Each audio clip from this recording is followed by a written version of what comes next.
Acid, not meth. Acid, not meth.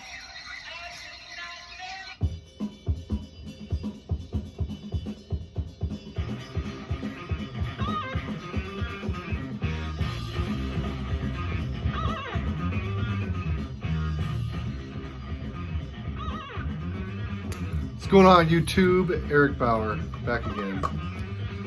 In this time of crisis, in this time of social distancing, bringing you maybe some entertainment. I don't know. Fucking felt like making a video today. I know it's only been like a week since my last video. I just touched my face. Don't do that. Here, 1 second.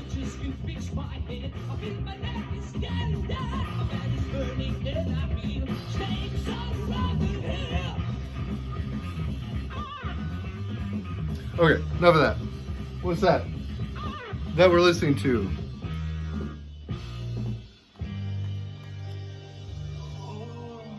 Wayfaring Strangers, Acid Nightmares, brought to you by the Numero Group. I've talked about this before. Comp rules. This is the type of shit that I've been in the mood for lately. Just been kind of steering clear of the brutal shit. And I don't know if part of that's just me retreating into some sort of more laid back realm of consciousness, trying to escape the stress and the hullabaloo chaos outside, especially here in the Seattle, Washington, where it's no good. This stuff's good though. What is it? Right here. That's from Target. Who knew?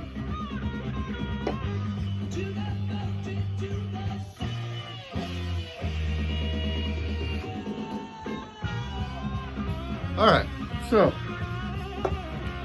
I'm just going to talk about what I've been listening to all week. And I've been home basically all week, longer than that. I've been working from home. Next week's going to be the second, starting tomorrow, will be the second week that I've worked from home strictly, all week last week and a couple days the week before it. And no plans on going back anytime soon. So when it comes to that whole self-quarantining, that's what's happening here. And this is what I've been rocking out to, more or less. We're going to start with a good one.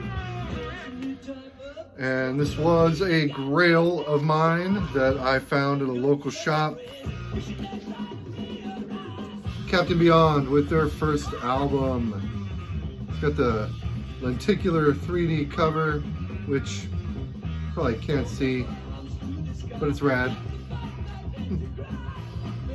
If you're not familiar with Captain Beyond, this album rules. This is first press, Capricorn Records. It's been repressed once or twice. This record's amazing.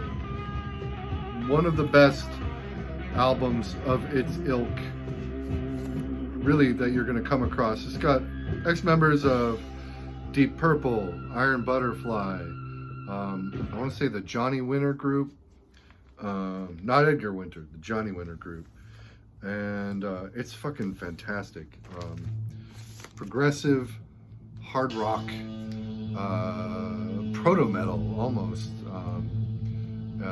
The tracks are great in that they basically flow into each other. So you start on side one and it just plays all the way to the end, to the dead wax, without really taking a break of any sort. And the tracks are just composed expertly. It's an emotional record. It's an experience, really. Album's amazing. It's awesome. Next up, this is all going to be shit in like that vein. So if you're not interested in music that probably has been out since before you were born, you might want to tune out now. Next up, Gun with their first album. First of all, that cover art, incredible, especially for a record that came out in 1968. Gun was a unique band in that they kind of took the hard rock stylings that the late 60s were building up into, some of that garage sound, and they added orchestration. So what you get is just like a rollicking psychedelic trip. It's fantastic. This album's probably best known for having Ride with the Devil. It's the first track, covered by Girls School, I want to say. It's awesome. Whole album's great. I love it. They put out a second album called Gunsight, which kind of lacks the heavy orchestration that this one has. It's a good record, not as good in my opinion. This shit fucking stomps right here. So good. Next album. This one's awesome. It was hard for me to pick one to show because I've been listening to a bunch of stuff by this band, and this is just probably the one I've been listening to the most. Blood Rock 2. Clearly the second Blood Rock album. The first one is excellent as well. The third one is probably my favorite, but I've been spinning this one more because I want to get more familiar with it. Love that back cover. And most metalheads are probably familiar with Blood Rock on accident because Manila Road covered the track. DOA. I don't know if you saw that. Awesome cover of an awesome song. This album came out in 1970, 71. Capitol Records. It's fucking awesome shit. It's just dirty. I have this theory that if your classic rock band looks like a bunch of fucking dirt bags, chances are the music's gonna be good. That really applies to Blood Rock, Buffalo off the top of my head. Fucking great stuff. Blood Rock 3, like I said, is probably my favorite. It's awesome. But this one is no slouch either. Here's one that was recommended to me by the metal theologian, Granicus, with their one and only LP from 1973, I believe. This is a reissue put out by RCA. No frills. It's pretty much a straight dupe of the original packaging.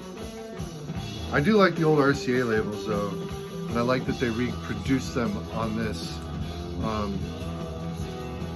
It's a fantastic record. This, if you wanted me to describe what this band sounds like, take a singer. Jesus.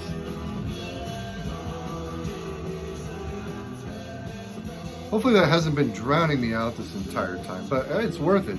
Great fucking tunes. Hopefully it won't get a copyright strike. Playing that shit in the background. If I do, I do. As far as Granicus goes, if you want me to describe them, the vocals sound like, I don't know, like a wild cross between like Robert Plant, Geddy Lee, and the dude from Fudge. Thereabouts.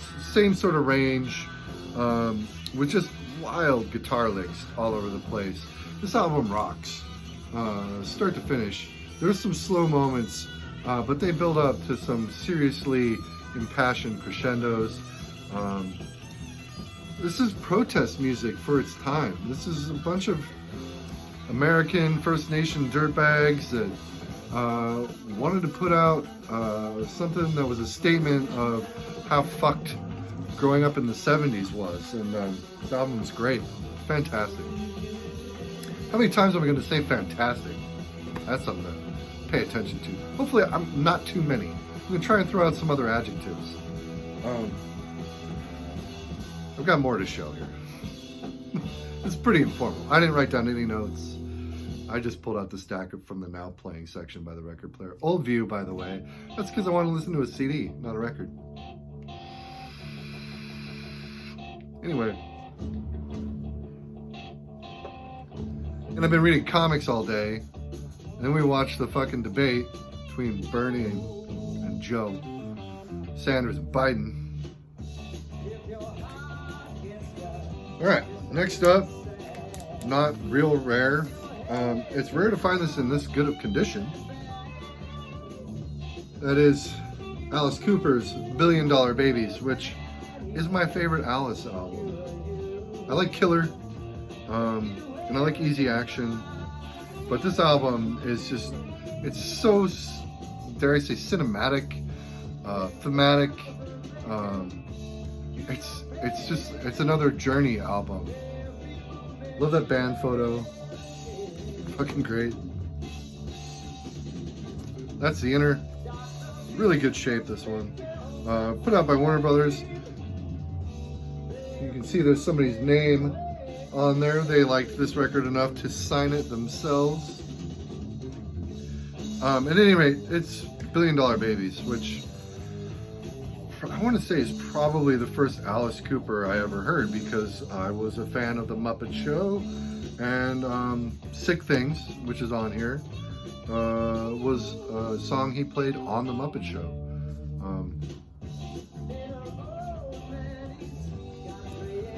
Love this. It's like a wallet. It's like a giant wallet with, look at this, Alice bucks. I don't know why I think that's funny. Cracks me up though. Just fucking brilliant, theatric, hard rock. You know, classic rock. Alice at this point should be like a household name. This is from the decade where he was at his best. He got kind of weird in the 80s, and he got kind of terrible in the 80s, the late 80s. Be My Frankenstein. If that's your reference point for Alice Cooper, you need to go way back to this shit, or Killer, Easy Action, that type of stuff. This album rules. That's all I can say. Makes me happy. It puts a smile on my face. Here's another one. 76 was when this came out. Thin Lizzy, Johnny the Fox. Kind of, from what I've gathered, a little bit divisive amongst Thin Lizzy fans. This is my favorite Lizzy album. Jailbreak's decent, but I could go the rest of my life and never hear The Boys Are Back in Town or Jailbreak again and be perfectly fine for it. Inner, really great. Still keeping the record in here. I know I should probably mo-fi this shit, but whatever. Didn't cost me a fortune. I do like these old Mercury labels though. If you're familiar with Thin Lizzy, especially during this era, you should know what kind of sound to expect. It is just harmonic, hard rockin' rock and roll. And easily, I want to say next to like Rainbows Rising, Master of Reality, no, Sabotage, I think, came out in 76. Probably my 3 favorite records from 76, the year I was born. Do the math, I'm figuring out how old that makes me. At any rate, this album rules. It has some killer tracks, whether it's Johnny, Borderline, Fool's Gold, Johnny the Fox meets Jimmy the Weed, Massacre. Great fucking shit. Here's one that's been partied on before I got it. Mountain with Nantucket Sleigh Ride, which is probably my favorite Mountain record. Came out, I don't know when it came out. It's old, and this copy has definitely seen better days.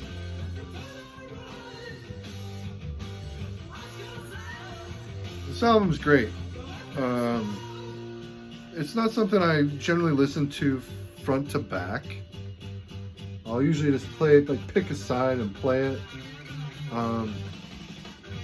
But I love it. It reminds me of when I was a kid and I discovered classic rock radio, which was like my thing until I kind of ran into hardcore punk.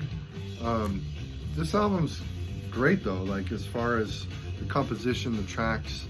I don't know. I don't think there's anything bad about this record. It's not real hard rock, so you're kind of in like Uriah Heep territory with this one. I wouldn't call it like proto metal like Sir Lord Baltimore or Leaf Hound, but it's definitely up there. This is a booklet, which fucking rules. Lyrics, illustrations, all handwritten. This, I can't believe this is actually intact, given the shape that the rest of the record's in, but it's in good shape. Record plays, no issues. There's a little crackle and pop, but nothing I can't live with until I find a better copy for a better price, cheaper price. Not cheaper than this, just a better copy for a good price. I guess that's what I meant to say. I don't know. Been indoors for so long. This shit.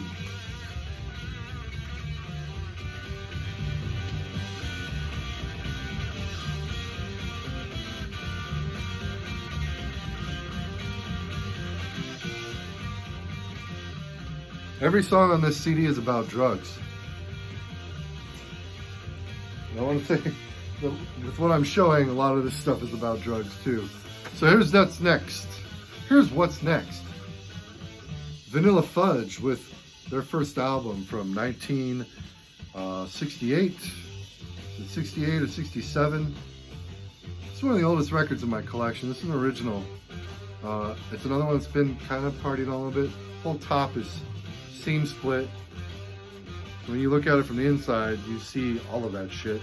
It's another one that somebody decided they needed to put their name on. Linda Slocum must have really liked this Vanilla Fudge album. It does have the original printed inner from Atco, which is just a catalog of other Atco releases that, let's face it, I'm probably never going to investigate, such as Sonny and Cher with Look at Us, or Swinging the Band. I don't know who that is. There's a John Lee Hooker album on here. Don't Turn Me From Your Door. Darren at the Opera. Nino Temple and April Stevens with Hey Baby. This is just a lot of trash. Anyway, there they all are typed out. This is an Atco release, and you've got the really ancient Atco labels on the record. Given the shape of the record cover, I was shocked when I found that this record plays with no real issues.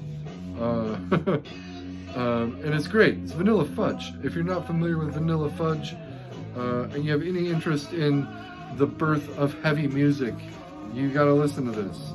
You've got a bevy of guys who would go on to other projects, namely Vinny and Carmine Apiece. I don't remember if it was Carmine or Vinny who went on to be in Cactus after this, and then like Deep Purple, I want to say, is somewhere in there. Black Sabbath. At any rate, very good lineup. Look how well dressed they are.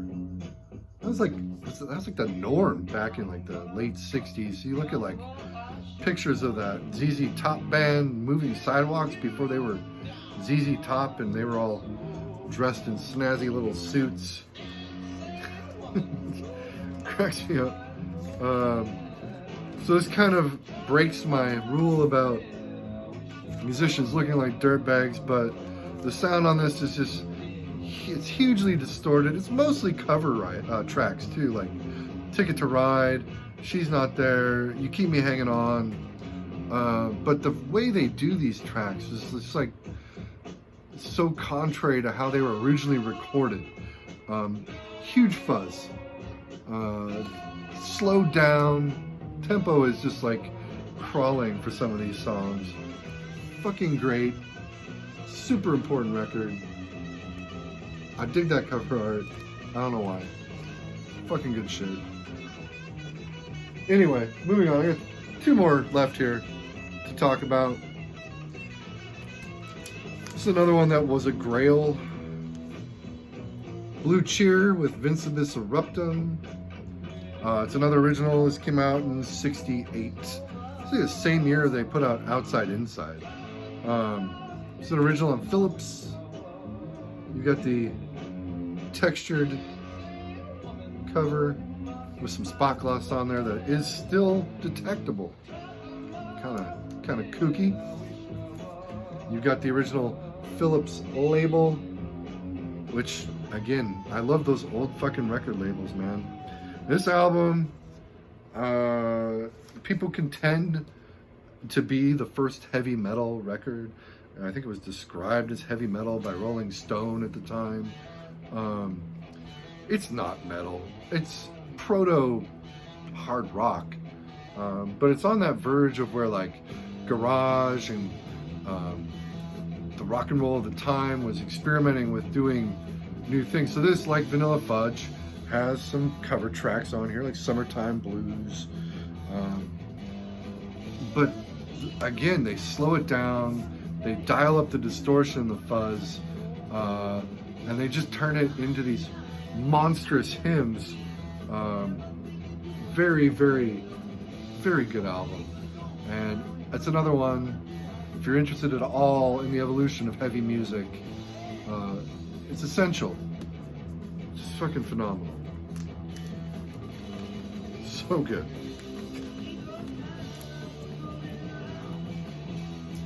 The last one I want to talk about is a Blue Cheer spin-off. The Randy Holden project with, Randy Holden with Population 2. It's a reissue. This album never saw a proper release, I want to say, when it initially came out. It beat the first Black Sabbath by a few months, and it's actually a heavier record than the first Black Sabbath album, if you can wrap your mind around that. And it's fucking true. What it lacked that Black Sabbath had was a lot of the group dynamics. This is only 2 guys, Randy Holden from Blue Cheer and Chris Lockheed, who played with some psych hard rock band from SoCal around the time, and stepped in on drums just as like a side project. So Holden did guitar and bass, as well as the vocals, and then you got Chris Lockheed on drums. So it's 2-piece. So they didn't have that group dynamic that Sabbath had. They had distinct personas like Ozzy, Tony, Bill, etc. That Black Sabbath brought to the fore. So there's really nothing for people to latch onto there. So just a collection of seriously heavy fucking songs. I want to say that Sun specifically built the amps for Randy Holden to use on this album. That's a literal wall of amps behind the band. This shit is loud, it's heavy as hell, it's catchy, and while Randy's vocals don't have that same charisma as Ozzy's did for Sabbath, I love this record. It's a really special record. This is a reissue, but it's not that easy to find. I actually had to get mine. I couldn't even find it on Discogs or eBay. I had to go to Amazon in the UK and get it from a third-party seller from there. So it wasn't expensive, but I would have paid more for it because it's so fucking good. Just a great collection of music, great fucking musicians, and that's what I've got. That's it. We're gonna actually go back and watch some of the debate that we missed, make some dinner. I just wanted to bust this out real quick because I've been in all weekend, and I'm sure some of you out there watching have also been sequestering yourself from the crowds, and here's something for you to watch, something for you to latch onto, some shit for you to check out and maybe get into. Also, you should check out that record right there. I think it's the the few 2020 releases that I bought so far, it smokes. It's so good. Fucking just fantastic.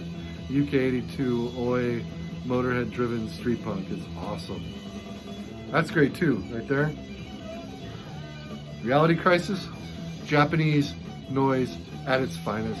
On that note, I'm out of here, YouTube. Thanks for watching. Talk at you later.